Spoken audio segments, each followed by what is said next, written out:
Chapter 8. When Cole's advance brought him within 10 feet of the spirit bear, he made his move. He flung the spear with his strength, fully intending to kill.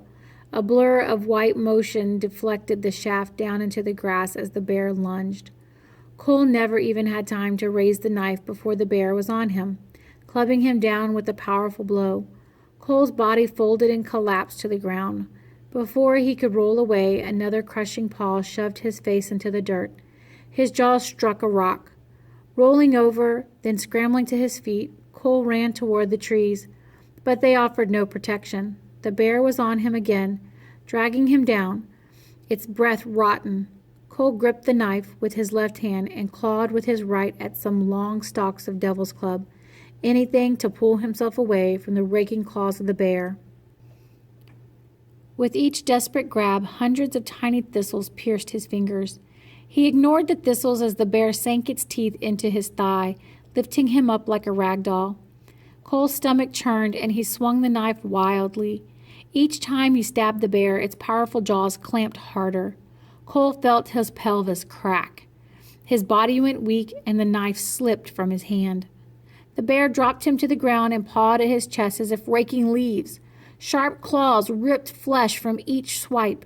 Cole raised his right arm to ward off the attack, and teeth clamped onto his forearm. Then everything seemed to happen in slow motion.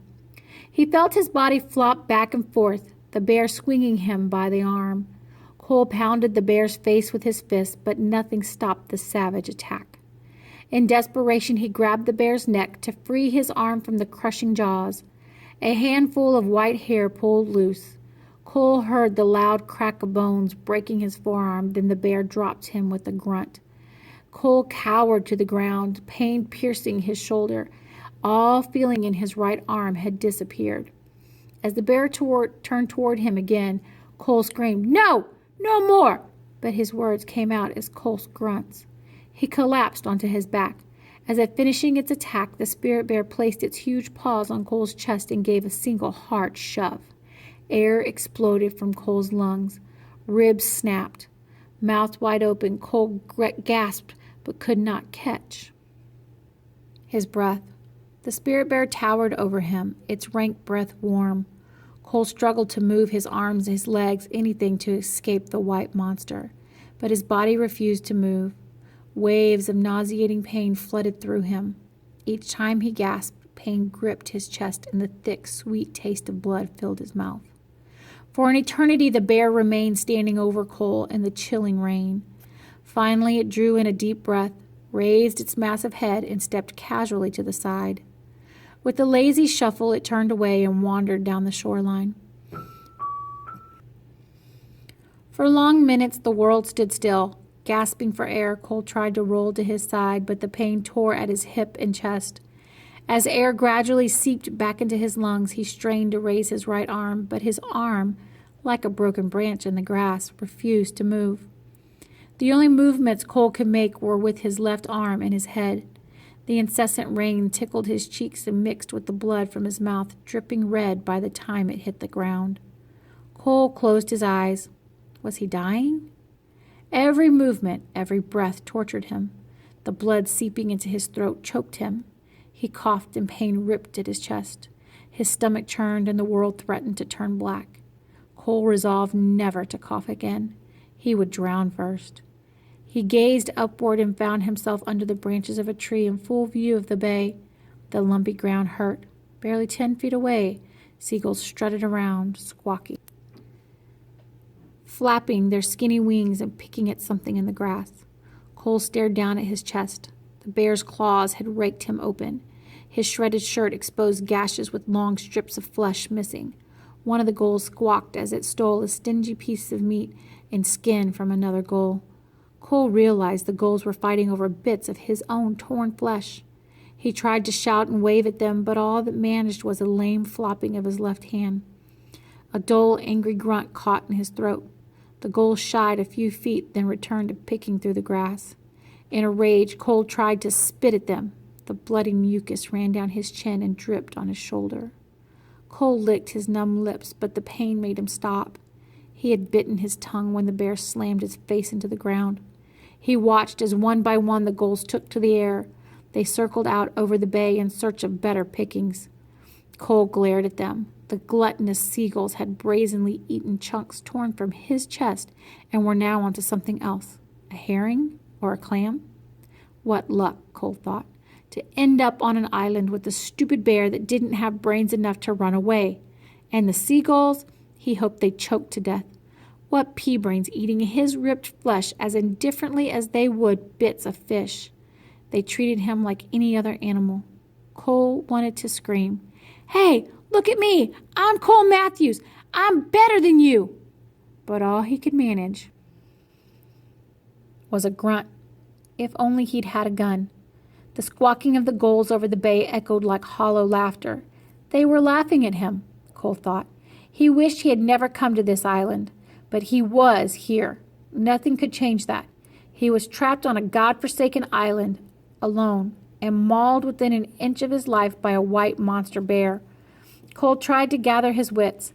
The mauling didn't make sense. In the past, everything had always been afraid of him. Why wasn't this bear scared? A bear with half a brain would have turned tail and run.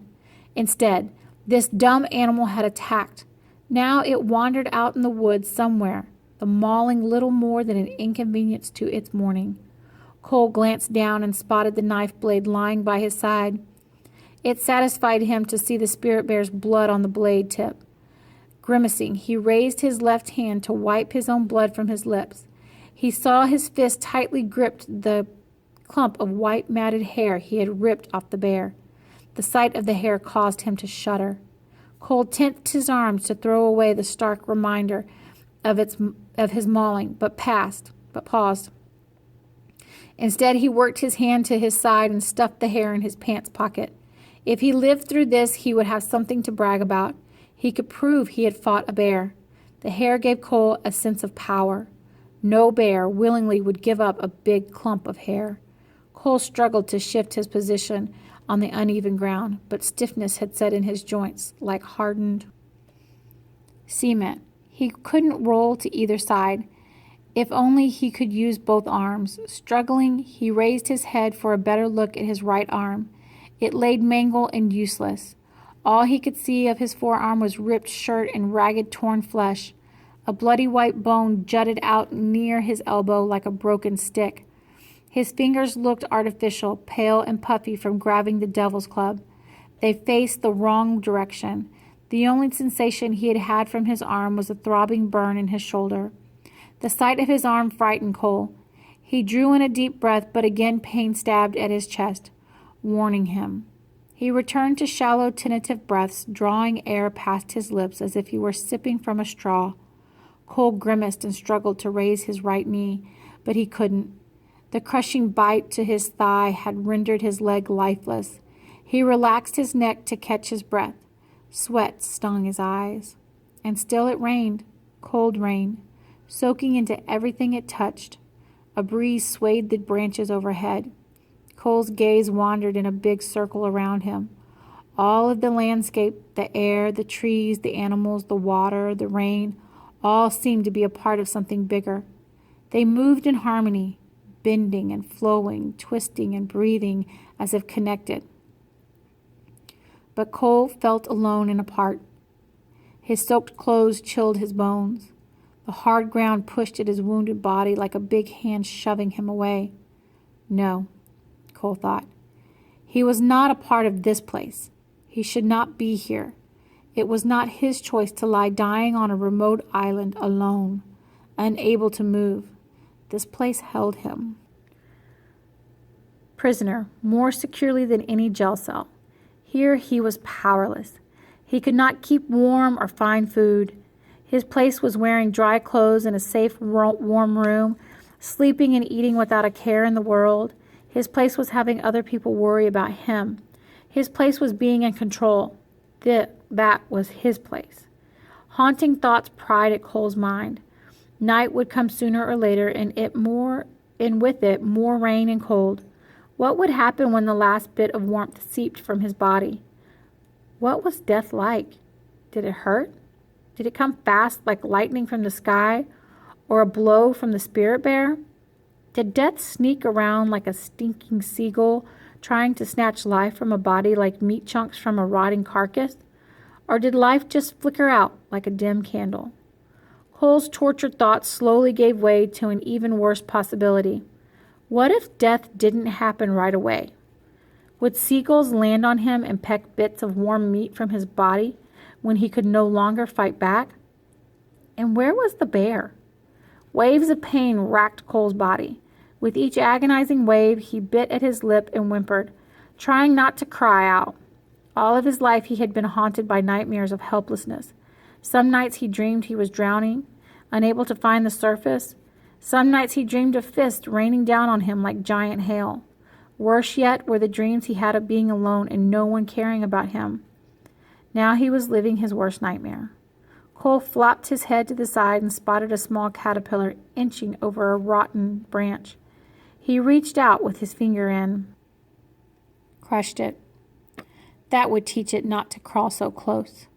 The sweet taste of blood kept seeping into Cole's mouth, forcing him to swallow. His stomach cramped.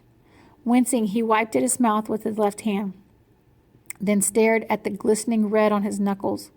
It reminded him of the bear's blood on the knife beside him. It also looked like the blood he had seen on the sidewalk after beating up Peter. The blood looked identical. This thought drifted about in his head but failed to gain meaning. Blood might look the same, but Peter was a loser and a jerk. Cole dropped his hand to the grass. The bear was a stupid, lumbering moron. Cole's stomach churned and cramped harder. A sour bile taste stung his throat. He dared not throw up, but he felt the urge coming like a freight train and he couldn't get off the tracks. Suddenly he convulsed and vomited. Instant pain attacked his chest and the world swam in circles. Again and again the spasms came and Cole flopped his head sideways to keep from choking. He tried to stop throwing up but couldn't. Black patches danced across his vision. Then he lost consciousness. Hours later, Cole awoke feeling weak and confused. His thoughts drifted above him like restless air moving over the bay. The stink of vomit and the salty smell of rotting seaweed hung in the air, and overhead a leaf drifted down in slow motion as if arriving from outer space. Cole forced his head to the side and tried to focus. Vomit covered the ground beside his head. He could see chunks of the fish he had eaten. Beyond, he could see the mouth of the bay where the ocean disappeared into the dull, rain-misted sky. Cole damned the rocks, the rain, and the endless ocean. What a fool he had been to come here instead of going to jail. At least in jail he would have been in the safety and the comfort of a cell. He would have been in control. Here he was powerless. Nobody to control, nobody to blame. Every action worked against him and hurt him.